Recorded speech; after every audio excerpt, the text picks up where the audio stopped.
Speaking of great audio for computers, the Macintosh rates right up there.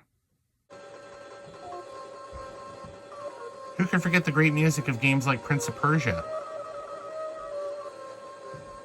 Digitized music is okay, but what about MIDI options? Roland's classic MT32 is well at home on the Macintosh thanks to devices like the Mini Macman. What these guys did is they took the Macintosh's serial port and adapted them to MIDI ports. And some models, like the SC50, even gave you the best of both worlds. It gave you the option of just using MIDI or an RS-232 connection, so you could just plug a standard Macintosh printer cable in. Even higher-end models like the Sound Canvas 88 Pro carried that feature over. This time here, they even wrote Mac on it. Pretty neat, right?